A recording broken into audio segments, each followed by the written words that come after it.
Anteriormente, em Brasil Império. Independência ou morte!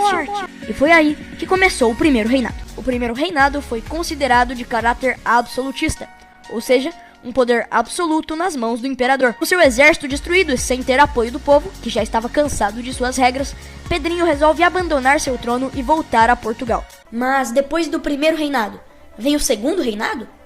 Não, na verdade tem uma grande treta.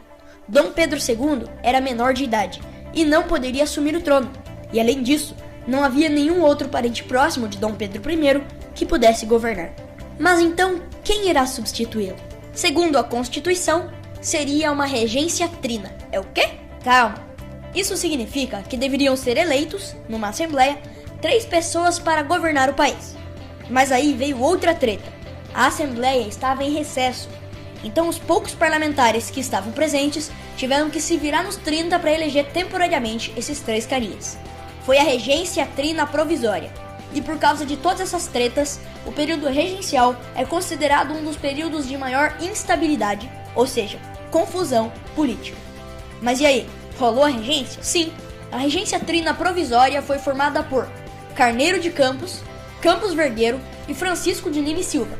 Mas eles ficaram por pouco tempo, pois logo que possível foi eleita uma reunião com toda a Assembleia para eleger a regência trina permanente, em que se elegeram Braulio Muniz, Carvalho Costa e o único reeleito, Francisco de Lima e Silva. Mas lembra que eu falei que esse foi um dos períodos mais bagunçados do Brasil? Então, por causa da bagunça, o povo começou a ficar doidão e a se revoltar contra o governo. Mas até que algumas ideias dos revoltosos eram legais e foram importantes para a formação da democracia que temos hoje. Então, bora dar uma olhada no que esses carinhas pediram?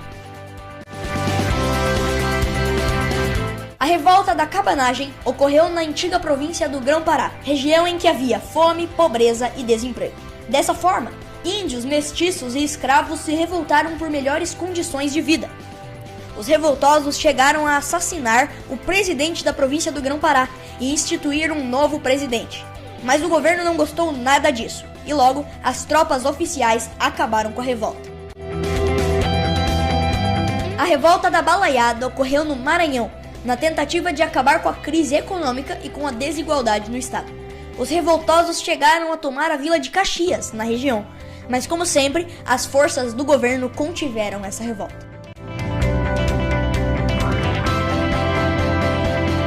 A revolta dos Malês ocorreu em Salvador, na Bahia, onde grande parte da população eram escravos e fugitivos. Esses eram, em sua maioria, islâmicos. E dentre outros motivos, porque não podiam seguir sua religião, eles se uniram para tentar derrubar o governo da região e criar uma república islâmica. Os revoltosos haviam preparado tudinho para a revolta. Eles iriam criar um caos na cidade. Mas na noite anterior à bagunça, eles foram denunciados ao governo, que rapidamente impediu essa revolução.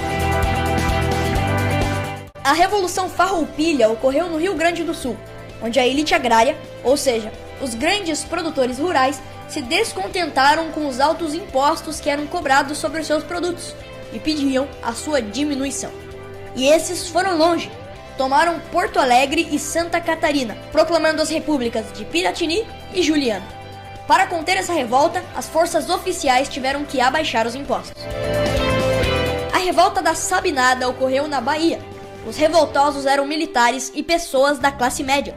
Eles pediam mais autonomia política na província, pois não se contentavam com o governo regencial. Os revoltosos foram às ruas e tomaram o poder, instituindo a República Baiense.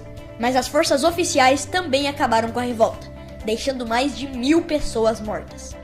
Devido às instabilidades do governo, a regência trina permanente foi substituída por uma regência una, onde foi eleito o padre Diogo Feijó. Na tentativa de apaziguar as revoltas, ele toma um perfil mais liberal, ou seja, dando mais autonomia e liberdade para o povo.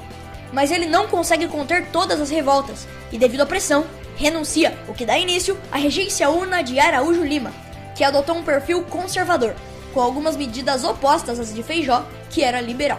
Insatisfeitos, os liberais se unem ao povo para dar fim ao período regencial, através do golpe da maioridade, que consistiu em reconhecer Dom Pedro II como maior de idade aos 14 anos, o que dá início ao segundo reinado e ao próximo episódio.